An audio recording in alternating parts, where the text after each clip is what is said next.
네, 준유비는 책 다 읽었나? 네. 음, 그래, 훌륭하다.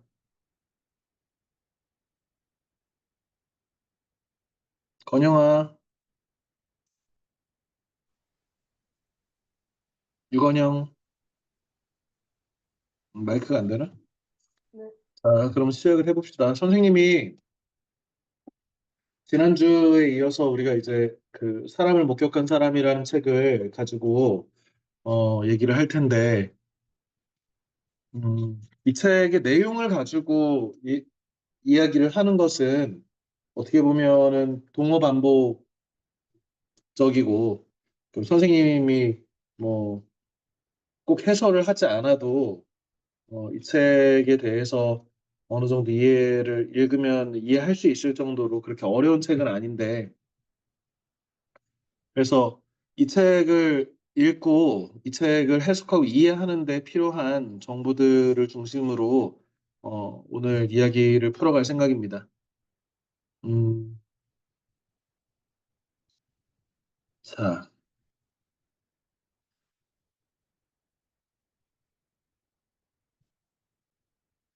이 책은 인권에 관한 이제 책이잖아. 그런데 어, 우리가 그 여기도 나오지만 이제 화성의 관타나모라는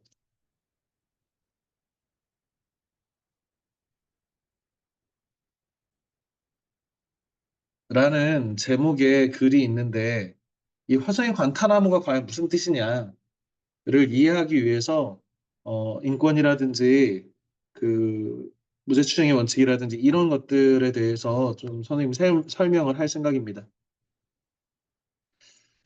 음, 일단은 고명권 작가가 어, 화성에 있는 외국인 보호소에서 일어난 인권 유린 사태를 이제 고발하고 이것에 대해서 어, 신문 기사를 인용하고 또 그 칼럼을 씀으로 해서 사실 선생님처럼 이제 고병건의 이제 글을 좋아하고 읽는 그 독자들한테 와 이제 우리가 선진국이라고 하는 나라고 어, 우리나라 수준이 그래도 인권 수준이 굉장히 과거에 비해서 개선됐다고 생각하는데 아직도 이런 어떻게 보면 야만적인 일이 우리나라 공무원들, 우리나라 관청에 의해서 일어날 수 있을까 어떻게 되게 이제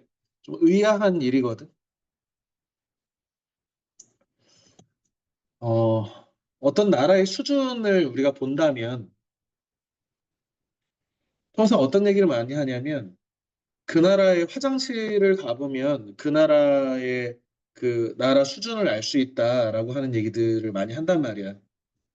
왜 그러냐면 어, 어떻게 보면 가장 더러운 곳이고 가장 취약한 곳이 화장실이 있고 동시에 어떻게 보면은 정말 우리가 그 화장실 안 가고 살 수 있는 사람은 없으니까 뗄래야 뗄 수 없는 그 아주 인간적인 곳이지.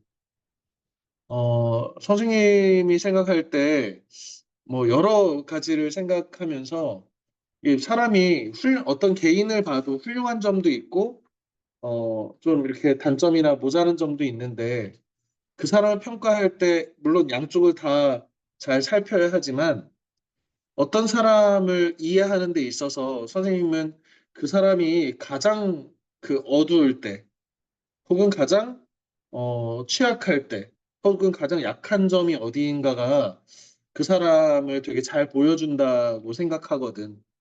우리는 어떤 사람이 잘하는 점, 뭐 이런 것들을 가지고도 어, 그 사람을 평가할 수 있지만 특히 이제 선생님은 이제 책이나 글 같은 것들을 이제 뭐 전공하고 본 사람이니까 어떤 작가가 훌륭한 작가인지 아니면 좀 그 덜 훌륭한 작가인지를 파악하고 뭐 이런 평가를 내리는 데 있어서 선생님 개인적으로는 그 작가가 가장 이제 별로인 작품이라고 할까?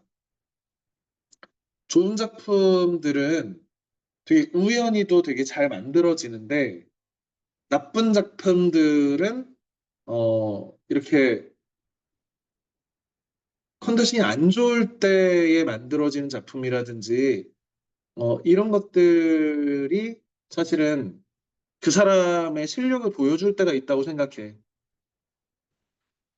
서론을 좀 길게 얘기했는데 우리 사회에 우리 사회가 잘하는 한류라든지 자랑스러운 점들이 엄청 많지. 그래서 선생님도 이게 사실은 우리 공동체의 일원으로서 되게 자부심을 갖고 되게 기쁘게 생각해 그런 점들은 자랑스럽고. 그런데 안타깝게도 우리나라의 어떤 그 이런 비인간적이고 비인권을 유린하고 아주 못난 모습이 지금 선생님이 장황히 얘기했지만 어떻게 보면 우리나라의 가장 취약한 부분이 우리나라의 어떤 진짜 모습일 수도 있겠다라는 생각도 동시에 하거든. 그 되게 못난 모습 중에 하나가 바로 이런 것이 아닌가. 그래서 어, 어떤 책임이라고 하는 것이 우리 선생님하고 같이 신짜오 이 최은영 작가의 신짜오 신짜오를 읽은 학생들도 있을 거고 아마 이번 주에 지금 읽고 있는 친구들도 있을 텐데 어떤 책임과 관련해서 책임 윤리라고 하는 것은 내가 저지른 일만 책임지고 사과하고 하는 것이 아니라 어떻게 보면 내가 사랑하는 어떤 존재의 잘못을 내가 그 사람을 정말 사랑하고 어떤 존재를 많이 사랑한다면 그 사람이 저지른 잘못까지도 내 책임으로 느끼는 것이 진정한 사랑이고 책임의식이라고 생각하고 책임윤리라고 생각하는데 대표적인 작품이 이제 신짜오 신짜오 같은 작품이죠. 아니면 베르나르트 슈링크의 책 읽어주는 남자, 더 리더라는 영화로도 유명한 독일의 어, 베르나르트 슈링크라고 하는 작가의 작품인데 우리가 한 1년 전쯤에 아마 선생님과 같이 읽은 친구들도 있을 거야. 영화로는 더 리더라는 영화가 헐리우드 영화로 나왔는데 너무 과도하게 별로 내용상 상관없게 좀 야해서 이게 그 야한 장면이 없어도 충분한 작품에 너무 과도하게 이 상업적인 야한 장면들을 넣어서 본질을 좀 벗어난 게 아닌가라고 하는 약간 안타까운 영화도 있는데 영화도 괜찮아. 근데 여기에서는 한나라고 하는 나치 전범을 사랑한 내가 어 나는 나치 전범이 아니고 홀로코스터에 책임이 없는 나지만 내가 한때 사랑했고 열렬히 사랑한 한나라는 연상의 여자가 저지른 그런 나치 전범 행위, 홀로코스트의 만행에 대해서 함께 책임지고 이 문제에 대해서 나몰라라 하지 않는 그런 주인공이 나오는데 이런 것들이 이런 의식들을 갖는 것이 중요할 것 같아. 그래서 지금 이 책에서 등장하고 있는 외국인 보호소의 인권 유린의 문제라든지 이런 것에 우리가 좀 관심을 가져야 되지 않을까. 어, 그러면서 어떤 생각을 했냐면 우리는 왜 이 외국인 보호소의 인권 유린 사태에 대해서 이렇게 이 끔찍한 일이 벌어졌는데도 왜 그냥 마음이 이상하지 않을까라고 하면 이런 거잖아. 누가 불법 체류자가 되래? 누가 불법을 저지르래? 이런 거잖아. 선생님이 오늘 너희들하고 같이 고민해보고 싶은 것은 그럼 과연 불법을 저지른 어떤 사람이 있다면 그리고 우리 공동체의 룰을 어긴 사람이 있다면 그러면 그 사람에 대해서는 고문하고 그 사람에 대해서는 비인권적인 처우를 해도 그것이 용인되는 것인가?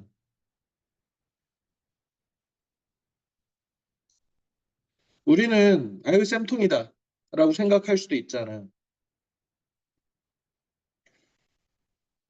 그런 태도가 우리에게 어떤 문제를 만들어낼까에 대해서 같이 생각해보고 싶은 것이 오늘의 시간이야. 음, 우리 이제 어떤 범죄자에 대한 신상 공개에 대해서 야, 범죄자가 마스크 쓰고 나오면 벗겨버려라.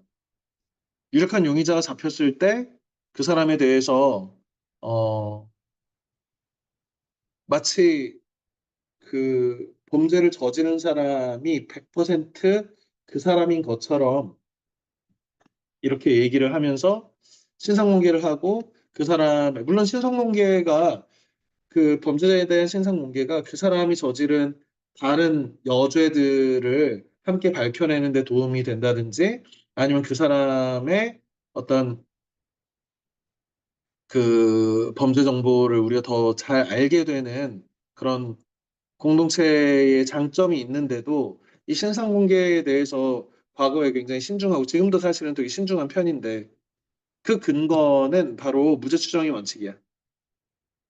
너희도 이제 그 영화라든지 이런 데 보면 어 당신은 뭐 미란다 원칙 같은 거 알려주면서 당신은 그 변호사를 선임할 권리가 있고 어쩌고 저쩌고 이 권리를 알려주잖아. 그런 어떤 피의자의 권리 중에 하나인데 헌법이 정하고 있는 거야. 헌법이라고 하는 것은 우리 공동체, 대한민국 공동체 전체가 동의하고 이것을 우리 이 사회에 살고 싶은 그 대한민국 사람이라면 당연히 무조건적으로 지켜야 되는 대원칙이 헌법이야. 그래서 상위법 우선의 원칙이라고 해서 헌법 밑에 법률이 있는데 이 법률이 국회의원들이 만드는 이 법률이 국민 전체 투표를 통해서 만들어진 헌법과 모순되면 이 법은 무효화되는 거야. 그게 이제 위헌 법률에 대한 위헌 심판 제도라고 하는데 그래서 헌법은 뭐 우리 공동체가 무조건적으로 지켜야 되는 어떤 원칙인데 그 중에 하나가 뭐야? 형사 피고인은 유죄 판결이 확정될 때까지는 무죄로 추정된다. 추정이라는 것은 그렇게 생각한다는 거예요. 다시 말하면 재판으로 판결이 확정될 때까지는 그 사람은 무죄인 상태에서 재판을 받는다는 거예요. 되게 황당하죠, 어떻게 보면. 요즘 뭐 당연히 그 과학기술이 발전하고 여러 이제 그 증거들을 통해서 어떤 사람이 요즘 막 CCTV에도 범죄 현장이 잡히기도 하고 지문이 그 발견되고 DNA가 발견되고 막 이러는데 그럼에도 불구하고 우리 헌법은 우리 공동체의 규칙은 그 차고 넘치는 어떤 증거가 있다 하더라도 그 뻔히 이 사람이 잘못을 저지른다고 하더라도 재판 과정을 거쳐가지고 뭐 판결이 날 때까지는 그 사람은 일단 무죄인 상태로 재판을 받는다는 거예요. 무죄로 추정해서. 어떻게 보면 되게 이상하잖아. 그럼 왜 이렇게 했느냐? 이런 원칙들, 뭐 라틴어가 써 있는데요. 뭐 어떻게 읽는지는 잘 모르겠습니다. 그대로 대체로는 라틴어는 그냥 발음 기호처럼 읽으면 되는데 누구도 유죄로 추정되지는 않는다. 의심스러우면 피고인의 이익으로.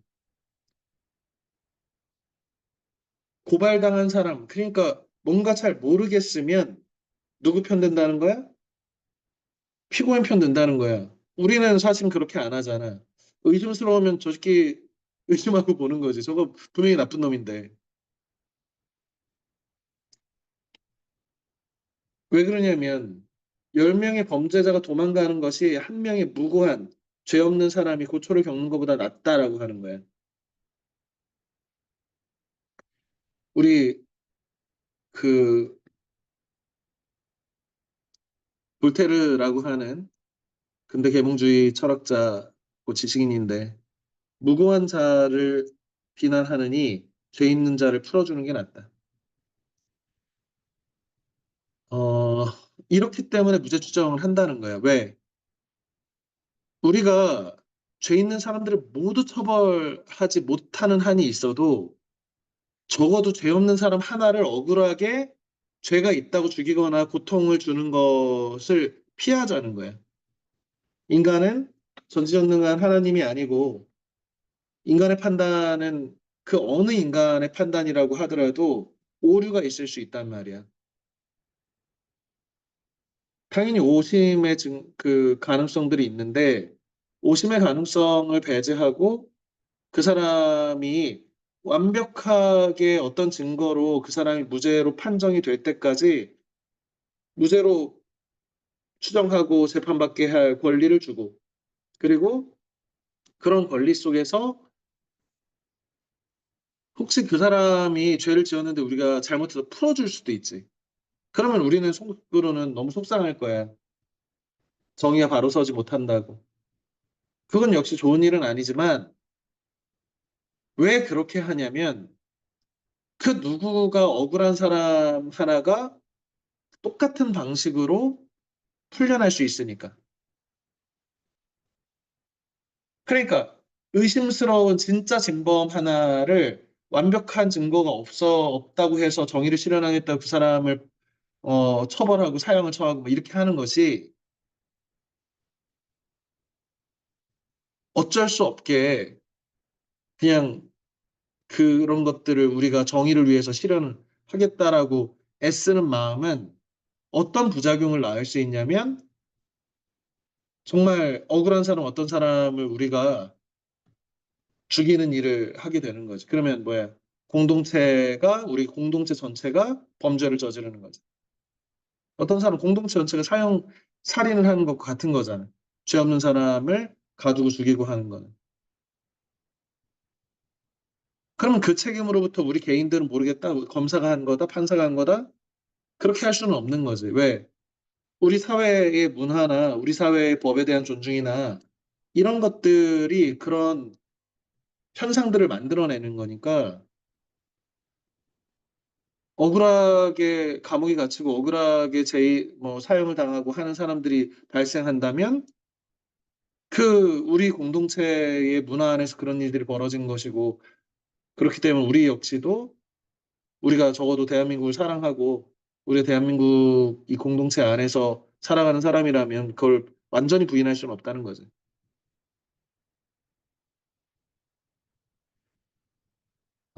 대표적인 사례가 이런 거죠. 얼마 전에도 이제 뭐 예능 프로그램에도 나온 것이고, 화성 연쇄살인 사건이 1980년대에 경기도 화성, 지금은 이제 엄청 반도체 단지도 들어오고, 어, 어제 뉴스인가 보니까 전국에서 그 학원이 제일 많은 곳이 화성이다라고 이렇게 나왔던데, 엄청 번화한 화성이 과거에는 이제 수원 옆에 약간 농촌에 이렇게 좀 이렇게 저개발 지역이었는데, 거기서 부녀자들이 연쇄적으로 강간 살해를 당하는 연쇄살인이 자꾸 벌어지니까 민심이 너무 흉흉한 거지. 그러니까 경찰이 지금 이 살인자를 못 잡는다. 사람들은 계속해서 죽어가고 있는데 같은 수법으로 마치 경찰들을 조롱하듯이. 그러니까 경찰도 화가 나고 국가는 불안해지고 정권은 무능한 정권이라고 욕먹고 그러니까 어떤 방식을 썼냐면 정말 안타깝게도 이분을 윤석열 씨를 고문해서 범인으로 만들었어. 그리고 대대적으로 특진하고 포상받고. 그 문제는 뭐야? 이게 어떻게 만들어진 거냐면 고문에 의해서 만들어진 거지. 당시에도 어떤 반론들이 있었냐면 어, 8차 사건의 범인이 도주를 하는 것을 누가 봤는데 감장을 뛰어넘어서 도주를 했다는 거야. 그런데 이 윤석열 씨는 다리 장애가 있어서 감장 못 뛰어넘거든. 그러니까 어떻게 보면 논리적으로 맞지 않는 증거가 분명히 있는데도 사회적으로는 뭐가 필요한 거냐면 희생양이 필요한 거예요. 화성에는 사람들이 무서워서 다닐 수도 없고 우리나라는 이 연쇄살인범이 잡히지도 않고 돌아다니는 무서운 사회고, 그리고 정권은 이 무능한 정권이 살인범도 못 잡는다, 우리 안전을 보장해주지 못하는 국가로서 기능을, 정부로서 기능을 못한다라고 하고, 경찰들은 무능하다 손가락질 당하고, 이 압박 속에서 결국엔 어떻게 한 거야? 이 전체적인 압박이 어떤 장애를 가진 어떤 분 하나가 제대로 말 못하게 잡아다가 고문하고 감옥에 가둔 거지. 20년 동안 그래서 광복절 특사로 모범수로 출소를 할 때까지도 결국에는 강간살인범으로 이 감옥살이를 하고 했는데 이춘재라고 하는 진범이 밝혀졌지. 그러니까 지금 우리가 이 사진을 봤을 때 처음에 이 사람이 잡혔을 때 사람들은 박수치고 이 사람들 죽이라고 난리를 쳤겠지. 왜? 우리는 희생양을 원했으니까. 그럼 과연 이분의 이 억울한 삶이 물론 이제 재심 청구와 국가 손해배상을 통해서 배상을 금전적 배상을 받는다고 하더라도 이 사람의 그 젊은 시기에 20년, 20대부터 40대까지의 나이에 그 꽃다운 나이에 누군가와 사랑하고 가족을 만들고 행복을 누렸어야 당연한 사람을 우리 공동체 전체가 희생양으로 삼아가지고 우리 마음이 편안해지고 정권이 유지되고 경찰의 위상을 살리고 이러기 위해서 이 사람이 범인이 아닌 증거들이 넘쳤는데도 그냥 밀어붙였단 말이에요.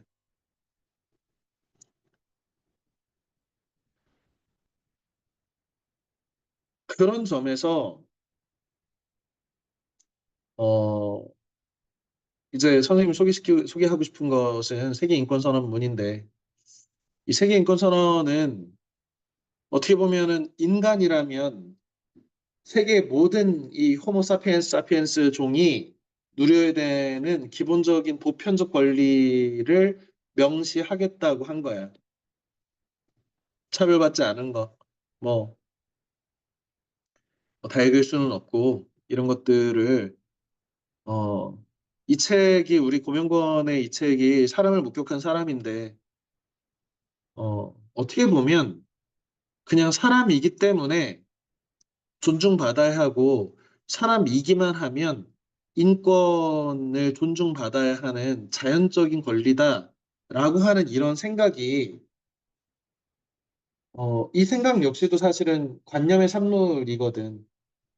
과거에는 산업공상의 계급이 있고 어떤 인간은 어떤 인간보다 더 존귀하고 어떤 인간은 어떤 인간보다 인간답지 않은 대우를 받는 것이 당연하다. 백정들은 때려도 성적으로 유린해도 죄가 안 돼. 왜? 얘네들은 천민이고 사람 같지 않은 존재니까. 뭐 인도의 카스트 제도라든지 전 세계 뭐 노예 제도라든지 이런 것들이 뭐 노예를 죽이면은 살인이 아니고 재산형이잖아. 어떤 물건 남의 물건 깨트린 것처럼. 그러니까 인류가 사실은 이 보편적인 인간 종이기만 하면 남녀노소 어떤 종교와 어떤 신념을 가졌든 그 사람이 장애를 가졌든 갖지 않든 인간이기만 하면 불가침에 양도 불가능한 자연적인 권리를 우리가 갖고 있다. 그리고 그것은 절대 침해받을 수 없는 것이다. 이 생각이 나온 것은 사실은 뭐 그 근원들은 있지만 이것들을 보편적으로 지키겠다고 하는 현실적인 적용 같은 것들은 불과 사실 몇 년 안 된 거란 말이에요. 그리고 안타깝게도 이런 것들이 있다고 하지만 실제로는 뭐 인권유린들이 지금도 있는 거지. 지금 사랑을 목격한 사람에서 언급하고 있는 이 화성의 관타나모, 화성 외국인 보호소의 인권유린인데 선생님은 정말 그 외국인 보호소라고 하는 이 명칭 자체가 이 엄청난 역설, 패러독스, 아이러니를 보여준다고 생각해. 이런 식으로 보호를 하는 거지. 어, 그러면 이분은 왜 이런 새우꺾기라고 하는 명칭의 고문을 당해야 되는 걸까? 이분은 불법을 저질렀거든. 어떤 불법이야? 외국인 노동자인데 우리나라에 돈 벌려고 들어온 제3세계의 사람인데 자신이 우리나라에서 있기로 한 기간을 넘어서 법적으로 보장된 것을 넘어서 도망가가지고 돈을 벌겠다고 남아있는 방식이야. 물론 이것이 불법이 아니라는 것이 아니고 이분이 잘했다는 건 아니야. 그런데 이 사람이 아무리 나쁜 죄를 저질렀다 하더라도 이렇게 하면은 안 되는 거죠. 그 양을 재자는 게 절대 아니야. 선생님이 하고 싶은 얘기는 이분이 저지른 죄가 작고 그것에 비해서 너무 큰 벌을 받고 있다. 이런 얘기를 하고자 하는 게 아니야. 아무리 나쁜 정말 죽이고 싶은 어떤 인간이 있다고 하더라도 천인공노할 어떤 나쁜 놈이 있다 하더라도 그 사람에 대해서 이렇게 대우하는 건 안 된다는 거야. 왜 그러냐면 이 사람이 인간이기 때문이야. 우리와 같은 인간이기 때문에. 인간에 대해서 저렇게 비인간적인 대우를 하기 시작하면 언젠가 나에 대해서도 저렇게 어떤 명분에 의해서 저런 비인간적 대우가 행해질 수도 있다는 것을 우리는 역사를 통해서 봤단 말이에요. 나치가 뭐 불법적으로 정권을 잡은 게 아니야. 독일 국민 투표를 통해서 나치당이 다수당이 되고 연합정부를 통해 연합 뭐 이렇게 그 내각을 통해서 나치가 정권을 잡고 히틀러가 총통으로 당선되고 다 이게 민주적 과정을 거쳐서 이렇게 된 것인데 이 민주적 과정에서 선동된 보통의 사람들이 미운 사람들, 당시의 유대인들을 미워하는 어떤 국민의 정서라든지 이런 것들을 자극해서 저 사람들은 나쁜 인간들이고 저질 인간들이고 심지어 죽을 때 제외하 그한 번 착한데 그것은 죽을 때다 이런 말도 안 되는 프레임을 씌워가지고 독일 국민 중에 일부 유대계 전통을 따르는 유대인이라는 사람들을 분리시키고 그 사람에 대해서 권리를 뺏는 것에 대해서 일반 독일 국민들이 통쾌하게 생각한 거예요. 제가 저놈들 안 그래도 미웠어. 그러니까 저 사람들에 대해서 불평등하게 이렇게 가혹하게 하는 것은 너무 통쾌해. 그렇게 해서 어떻게 된 거야? 500만 명, 뭐 혹은 많게는 800만 명이나 되는 남녀노소 할 것 없이 유대인이랍시고 다 죽인 거야. 그 대부분의 사람들이 독일 국적, 폴란드 국적의 사람들이지.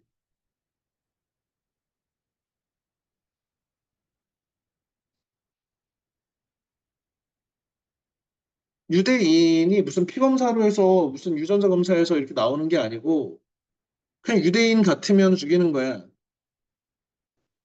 우리도 마찬가지로 지금 그런 것이 자행되는 사회를 만들 것이냐. 이런 문제에 대해서 좀 생각해 볼 필요가 있다는 거예요. 선생님이 소개를 하고 싶은 것은 칸트가 엠마누엘 칸트라고 하는 독일의 철학자지.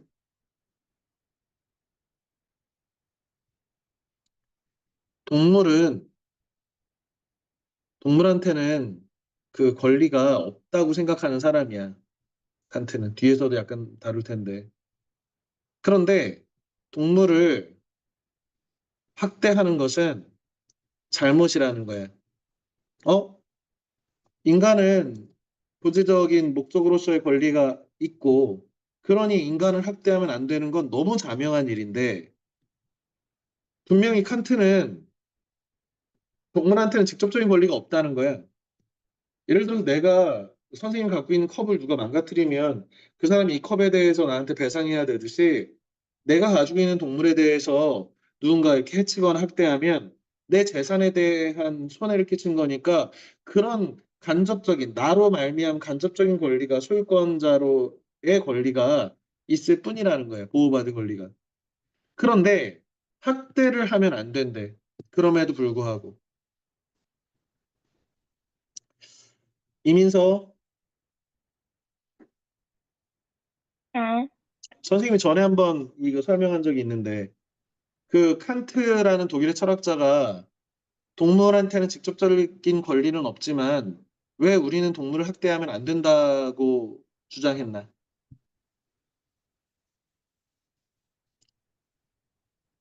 생각이 안 나면은 왜 이렇게 했을까를 민서가 칸트라고 생각하고 얘기해보자.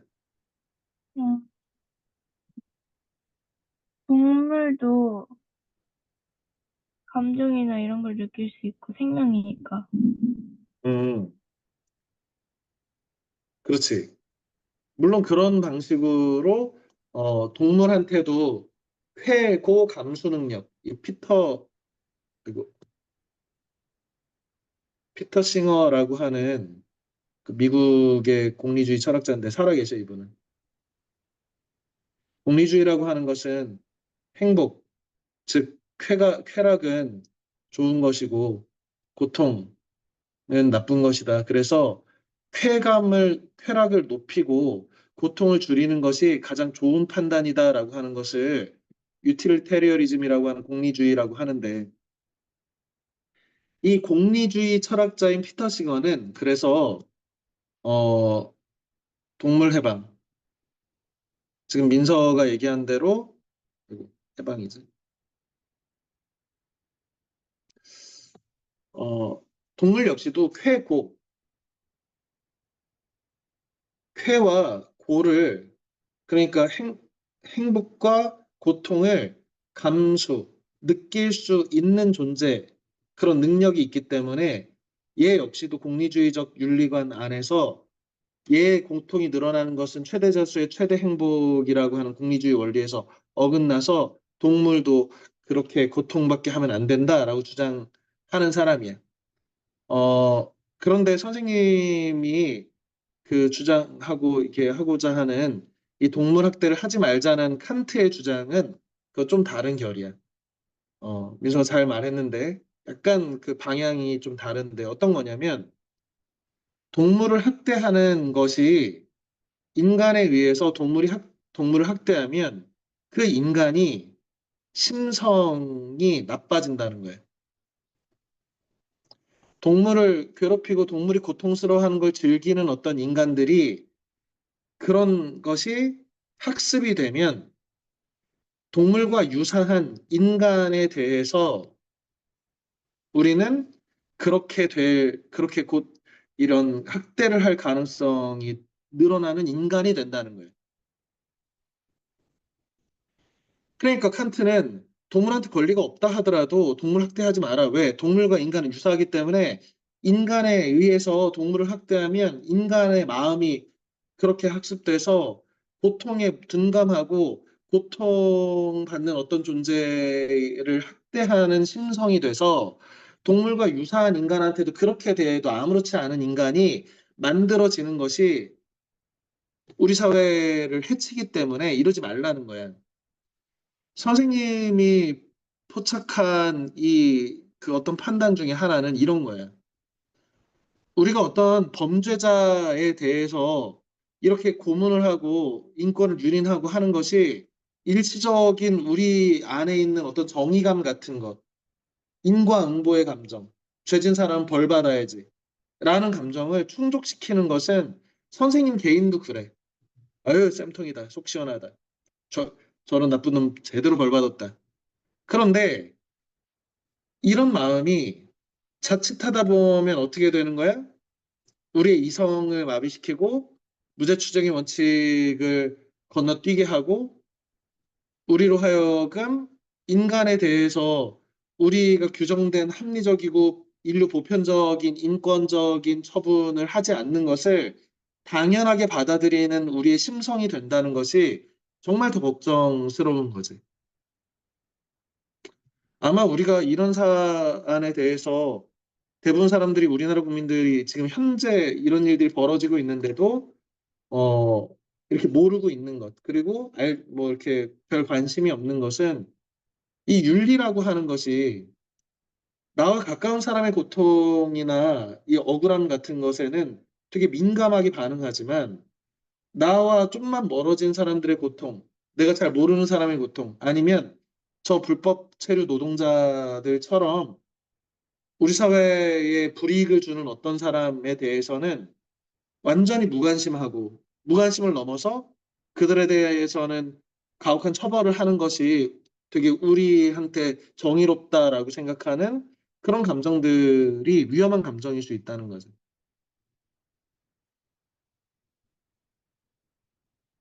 우리가 그 스웨덴이나 뭐 이렇게 북유럽 국가들의 감옥을 보면 엄청 그 좋고 막 앞에 정원도 있고 동물도 기를 수 있고 야 저런 죄인한테 세금 들여가지고 저렇게 행복한 공간을 만들어주다니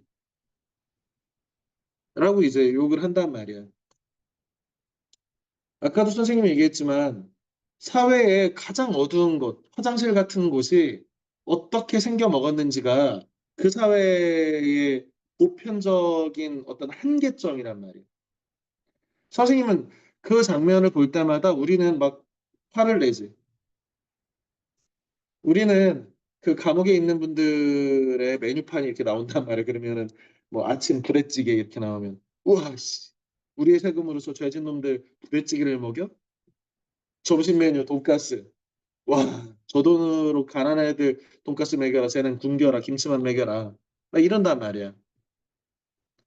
그게 우리의 어떤 그 감정적인 그런 지점에서는 그럴 수 있다고 생각해. 선생님도 좀 그렇게도 느껴져. 내 감정이 그렇게 막 움직이는 걸.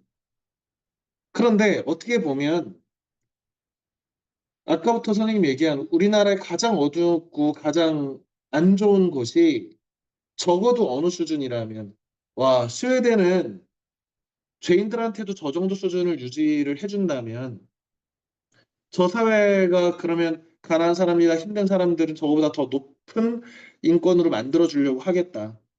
그것이 기준점이 되겠다. 어떻게 보면은 이렇게 판단할 수도 있는 거란 말이에요. 우리 사회 안에서 우리 공동체 안에서 새우꺾기가 용인되는 사회라는 것은 내가 꼭 불법 체류 노동자가 아니더라도 저런 처우를 하는 사람들을 용인해서 저런 사람들로 하여금 나나 내 주변 사람들이 언젠가는 저렇게 될 수도 있다는 것을 우리 스스로 방치하고 내버려 두는 거지. 그러면 관타나모는 어디냐? 이런 곳이야. 미국이 9.11 테러 이후에 이라크나 혹은 어, 아프가니스탄에서 전쟁을 치르면서 그 전쟁 포로들을 수용한 곳, 뭐 아부다비도 있고 관타나무도 있는데 뭐 이 사진들은 관타나무 것도 있고 아부다비 것도 있는데 선생님이 몇몇 이미지들을 이렇게 찾다가 너무 끔찍해가지고 가장 안 끔찍한 것들 위주로 좀 모아봤어. 이 사람들은 적군들이야, 적군들. 지금 뭐 이 사진은 너무 끔찍해서 밑에 이렇게 사람을 적군 남자들을 뻘거벗겨가지고 이렇게 스크럼처럼 이렇게 그렇게 쌓아놨어. 그리고 엄지척을 하면서 사진을 찍고 있지. 그럼 이 사람들은 누구냐? 그냥 군인들이야, 미국. 용감하고 나라를 위해서 애국자고. 이 사람들이 포로들에 대해서 이런 감정을 갖는 것은 어쩌면 당연할 수도 있어. 왜? 내 전우가 이놈들에 의해서 죽었어. 전쟁은 그런 거잖아. 내 전우가 이 사람 이런 놈들 때문에 불구가 되고 인생이 힘들어졌어. 그러니 이 포로를 잡은 사람들에 대해서 인권을 유린하고 비인간적으로 모욕을 주고 성적으로 그 착취하고 성적으로 막 괴롭히고 이런 것들이 어떻게 보면 이 분노한 감정을 이렇게 일부 정화시키고 통쾌하다는 감정들을 일으킨단 말이야.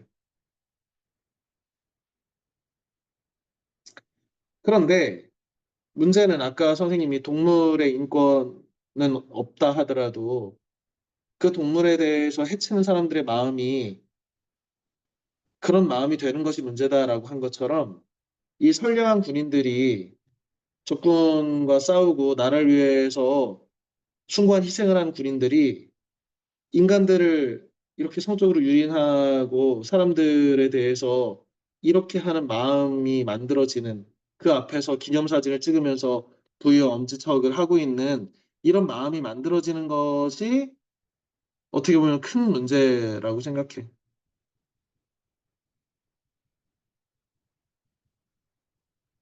그러면 이러한 형식 자체가 없어야지.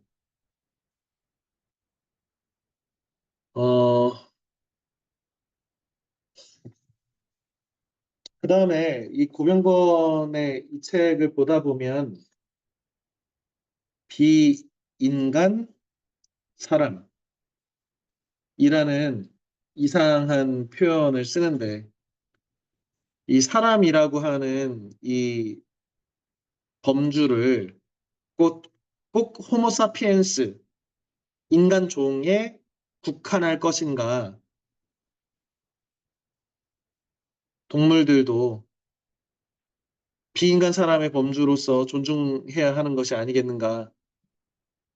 우리의 그 윤리의 필드, 장이 있다면, 어, 과거에는 백인 남성, 그러다가 뭐 백인 여성, 혹은 어린이, 그러다가 흑인, 혹은 유색인종, 그러다가 동물, 이런 식으로 우리가 어떤 권리를 보장하고 함부로 학대하지 말아야 되는 존재들의 범주를 역사를 돌이켜보면 이 보편적으로 점점 우리의 윤리적인 판단이 작용해야 한다고 우리의 윤리에 의해서 도덕에 의해서 보호되는 존재들을 점점 넓혀가는 방식으로 인류가 발전해 온 것이 우리 역사란 말이야. 물론 후퇴할 때도 있었어.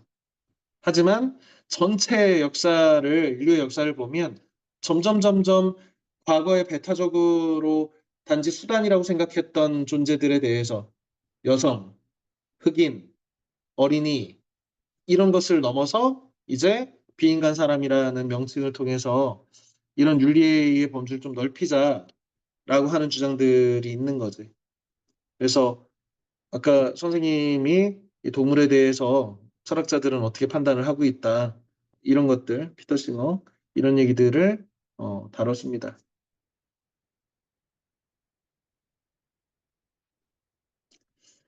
자,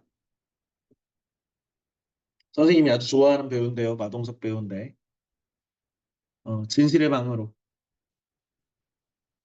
정다민,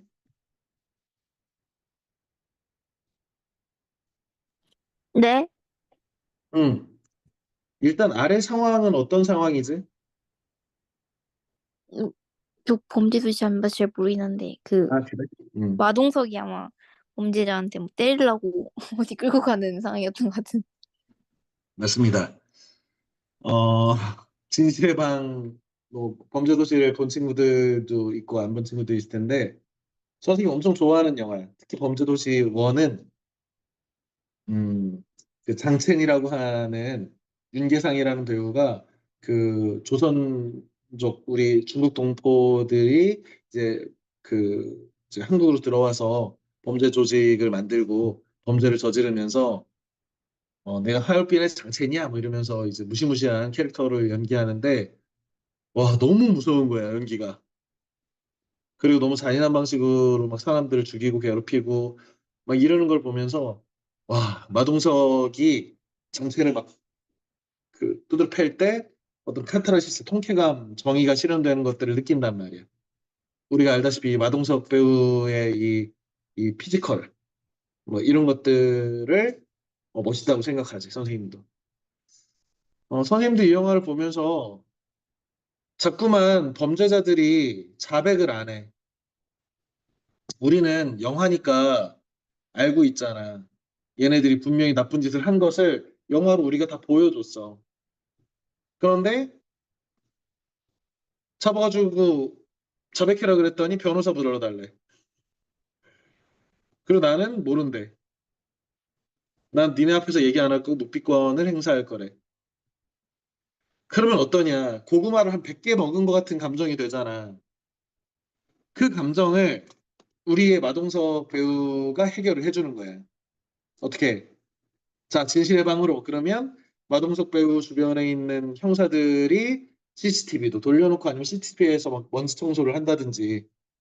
그래가지고 녹화되는 이 신문을 당연히 이 피의자 무죄 추정의 원칙에 의해서 피해자 인권을 보호해야 되기 때문에 증거를 삼기 위해서 조사실은 항상 이렇게 CCTV로 감시를 하는데 CCTV를 인위적으로 가리고 주먹으로 막 헬멧을 씌워놓고 주먹으로 막 팬다든지 아니면은 막 귀를 막 이렇게 뜯어버리려고 한다든지 명대사가 있었는데 너 귀가 너무 많아 그러면서 막 귀를 막 뜯는 거야. 그래서 와 통쾌하다. 저 나쁜 놈 드디어 죗값을 받는구나.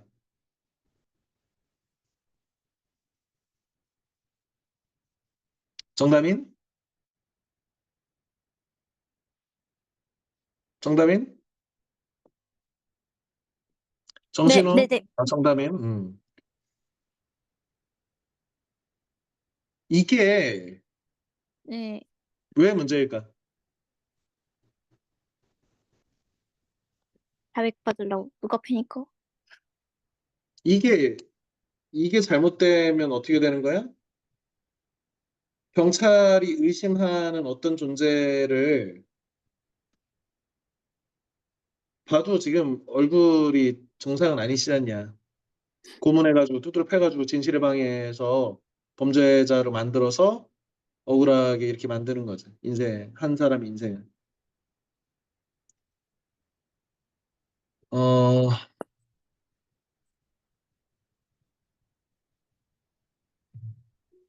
이게 그 여러 가지 사진 중에 선생님이 하나를 뽑아봤는데 청렴 결백한, 신뢰, 뭐가 있는지 잘 모르겠어, 가운데는. 그런데, 어, 우리가 정의를 실현하는데 그 결과의 정의를 위해서 과정은 정의롭지 않아도 결과적으로만 정의로우면 된다.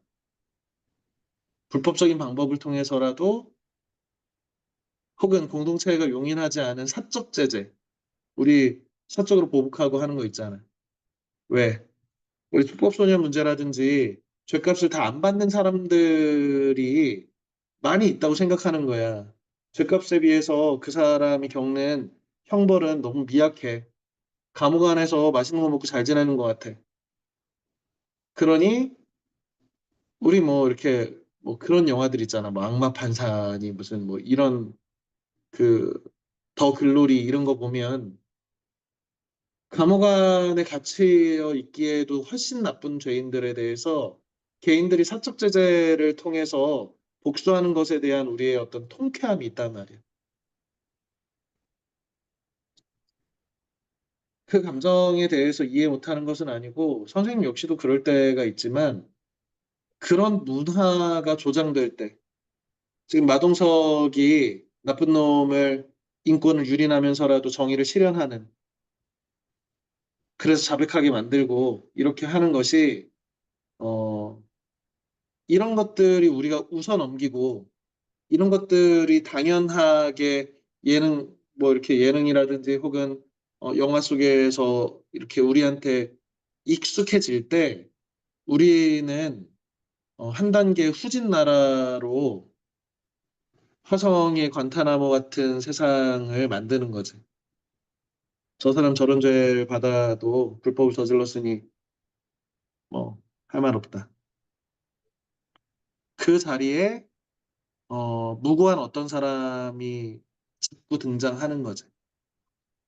저렇게 몇십 년 만에 억울함이 풀린 사람 한 사람이 있다면 우리는 알 거야. 그 수많은 억울한 사람은 형장이 이슬로 사라지기도 하고 지금도 감옥에 갇혀 있을 가능성이 충분하고 그런 가능성이 존재하는 것은 어떻게 보면 우리의 마음, 우리 공동체의 수준, 우리 공동체가 개인의 인권이라든지 이런 것에 대해서 얼마나 가볍게 생각하고 있는가.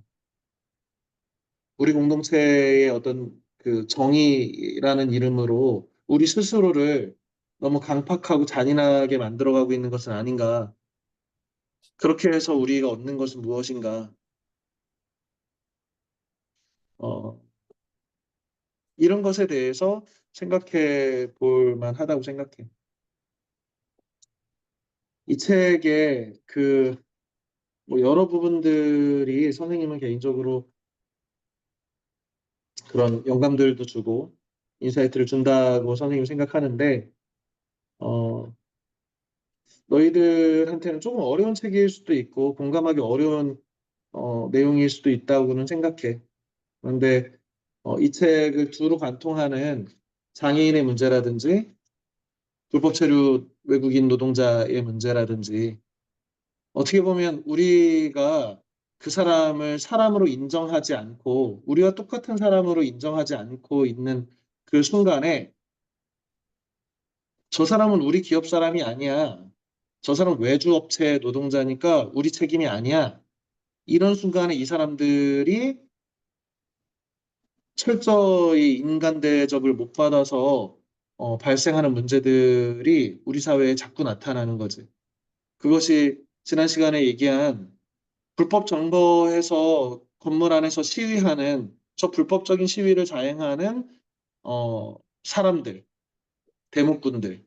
그러니 저 사람들이 데모하다가 불에 타서 죽든 말든 뭐 어쩔 수 없지. 왜? 지금 쟤네들이 불법 저질렀으니까.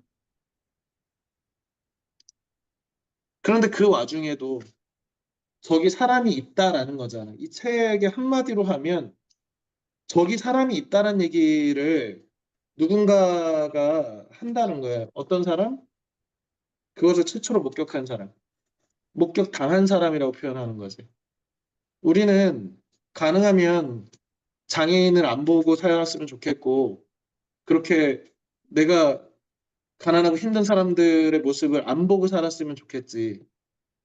왜 그러냐면, 그렇게 목격하게 되면, 그 사람이 사람이라는 걸 인정하게 되면, 우리는 거기서 여기 사람이 있다고 외쳐야 되고, 내가 거기에 사람이 있다라고 외치는 순간에 나의 이익이 감소할 거고, 내가 귀찮게 이런 일들에 얽혀버릴 수밖에 없는 거고, 자칫하다가 나까지 위험해질 수 있는데도 불구하고, 거기 사람이 있다라고 하는 것을 외쳐야 된단 말이야. 그러니까 그 위치에 있는 것 자체가 너무 힘들어. 그러니 가능하면 그렇지 않은 곳으로 나와 내 사랑하는 사람들을 분리시키는 거지. 선생님이 사는 아파트가 있는데, 그 아파트에 이쪽에 그 임대 아파트, 여기는 임대 아닌 아파트. 그럼 임대 아파트 들어가시는 분은 뭐 이렇게 저소득층일 가능성이 높은데 이 임대 아파트에 있는 곳에 철조망이나 이런 것들을 쳐가지고 요 놀이터로 오지 말라고 어린애들 이 놀이터 이용하지 못하게 하는 분명히 여기에서 여기 지나가려면 학교 가려면 이 아파트 통과해야 되는데 이 아파트는 사유지기 때문에 이 도로 쓰지 말라고 애들한테 이렇게 돌아가라고 하는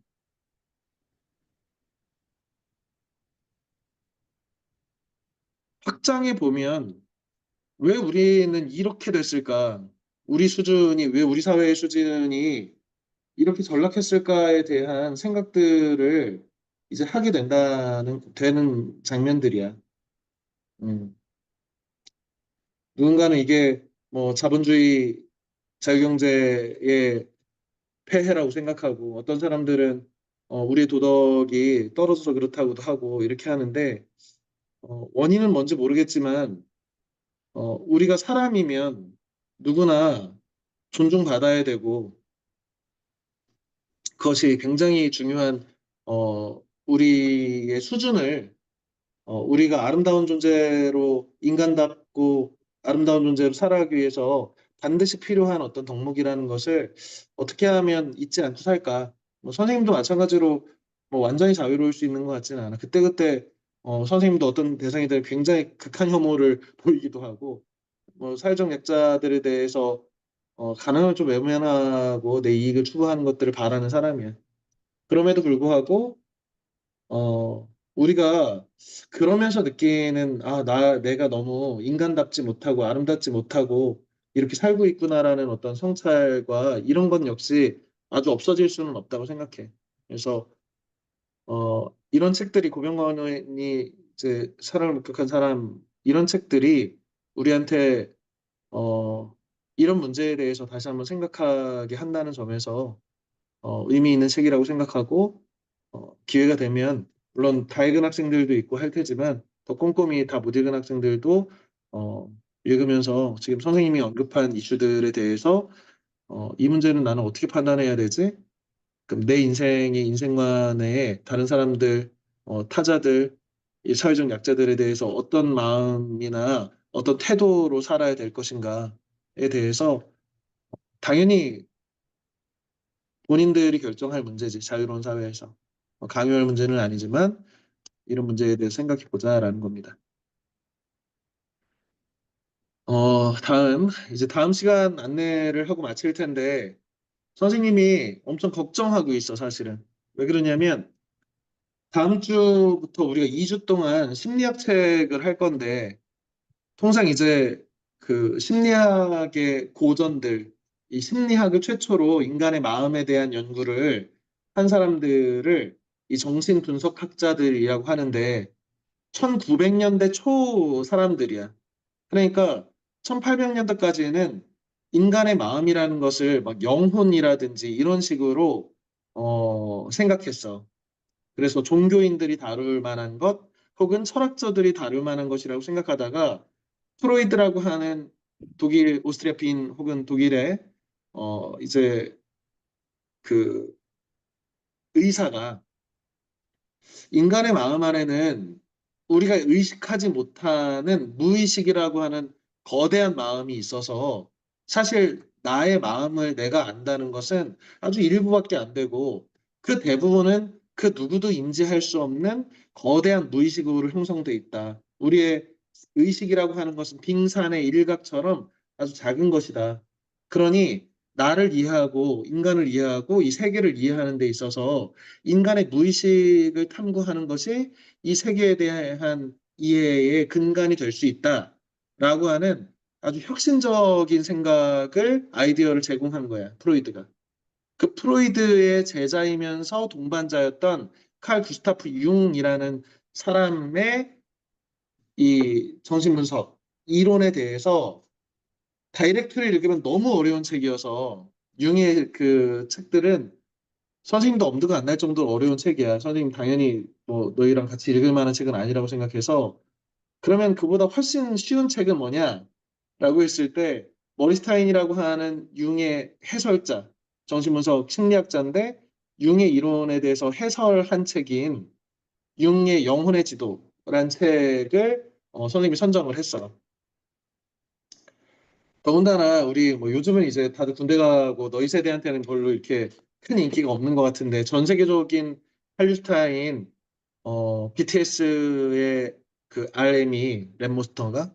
근데 RM이 맵 오브 소울이라고 하는 앨범 자켓에 이름을 달기도 하고 이 책의 어떤 영감을 받아서 예술적인 그 결과물들을 내놓은 것이 전 세계적으로 영향을 끼치고 했는데 그러면서 이 책이 이제 주목을 받았었고 한 4, 5년 전에 그 이후에 선생님도 여러 차례 이렇게 읽고 이렇게 하고 있는데 솔직히 말하면 선생님도 완벽하게 이해했다고 보기는 어렵고 선생님도 완벽하게 이거를 너희들한테 잘 설명할 수 있을까? 지금도 사실은 약간 고민을 하고 있어. 그런데 어쨌든 우리가 선정을 한 책이고 이게 100%의 독서라는 것은 존재하지 않는다고 생각해. 그래서 약간 좀 핑계를 대자면 선생님이 설명할 수 있는 수준 혹은 너희가 읽어서 얻어갈 수 있는 수준만 얻어가자.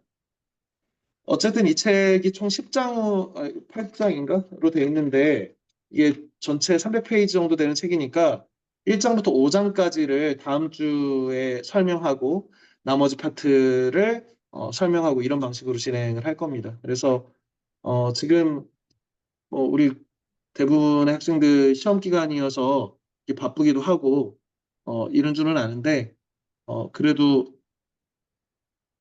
심리학이라고 하는 것이 무엇인지 그리고 우리 마음은 어떻게 구성되어 있는지 그리고 어, 남자 마음 안에 있는 여성성, 여성 안에 있는 남성성, 혹은 우리가 사회적 가면이라는 페르소나를 갖고 산다는 것, 그 페르소나의 뒷면은 그림자라고 하는 것이 진짜 우리일 수도 있다라는 것, 그리고 컴플렉스의 문제들, 이런 문제들을 통해서 어, 내 마음은 어떤지, 그리고 나는 무엇이고, 나는 나의 생각이라는 것은 어떻게 구성되어 있는지에 대해서 그래도 조금의 이해나 이런 것들을 확장할 수 있는 기회라고 생각해. 쉬운 책은 절대 아니고 어려운 책인데 좀 고생스럽더라도 2주간 선생님하고 같이 좀 읽어보는 기회가 되기를 바랍니다. 자, 늦은 시간까지 고생했고요. 다음 시간에 수업 시간에 만납시다. 고생했습니다. 빠이. 안녕히 계세요. 그래, 안녕. 안녕히 계세요. 그래, 안녕. 안녕히 계세요. 그래, 안녕.